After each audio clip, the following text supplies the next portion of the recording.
What's up, guys?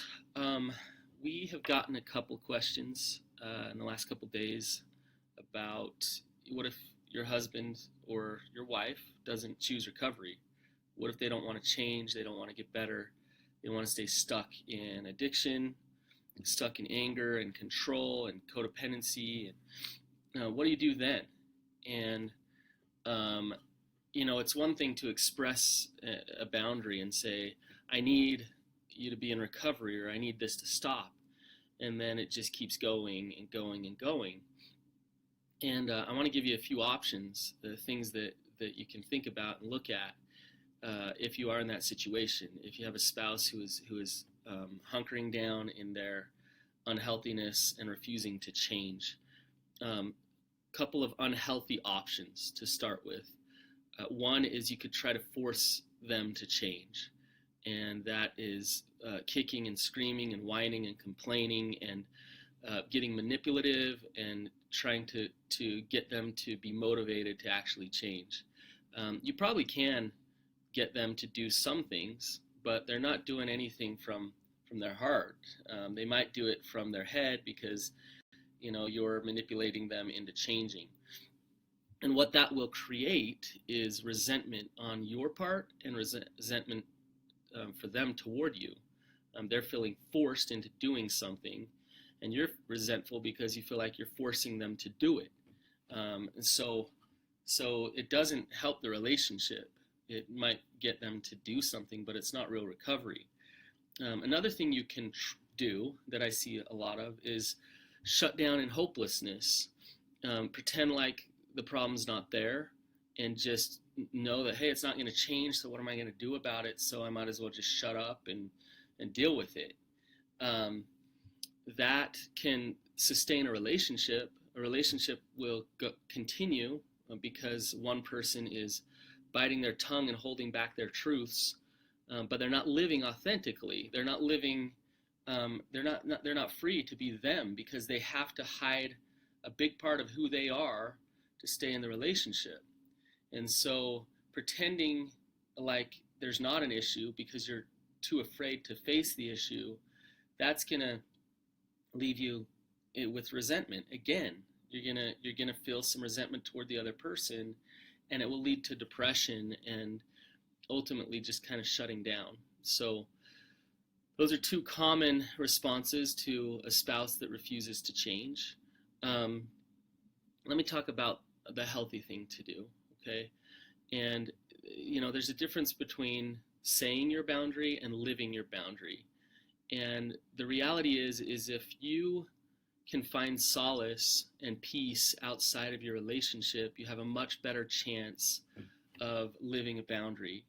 And so if you find your self-worth, your sense of okayness, if your life depends on that relationship, and any hope that you have depends on that relationship, then you're gonna be stuck. But if you can understand that God has a plan, you can understand that there's a purpose to things, and that if your spouse chooses not to be in a relationship with you, they choose their addiction or they choose their anger over being in a relationship with you, then you're saying, look, I want to be in love. I want to be close to you. I want a healthy relationship. And if you don't want that, then I might have to walk away from this relationship. And if you're empowered enough to walk away, to surrender your relationship over, then you can focus on your own self-care. You can look at it and say, okay, he's not changing. What now do I need to do to be able to feel some peace, to be able to feel alive and some freedom in moving forward in my life? And that might lead toward divorce. It might not. It might lead toward you having more time away from him and hanging out with your friends or getting into hobbies or doing things that you can move forward outside of that relationship. When they hunker down and they say, I'm not going to change, what they're saying is, I don't care about you and our relationship, and I'm hopeless, and so I'm not going to fight for you. And if you can face that hard reality, look at that, surrender the relationship over, and then focus on yourself and your own self-care and your own self-worth, then you'll be able to live a boundary and you'll be able to move forward. If you turn back toward that spouse who is refusing to change for a sense of okayness and a sense of self-worth, then you're looking for water in a well that's pretty dry, and you need to disconnect and surrender that relationship over. Now, I'm not saying divorce is the answer. What I'm saying is the answer is interdependency. The answer is you being able to separate yourself from that relationship and um, find peace and solace outside of that relationship, so that you can take care of you. And that is living that boundary. Um, Oftentimes it's hard to do it because you have to face a hard reality that they are saying, I don't want to fight for us. I don't want to fight for you. And that hurts and that's hard. And it's easier to try to force them to fight or to just shut down and shut up.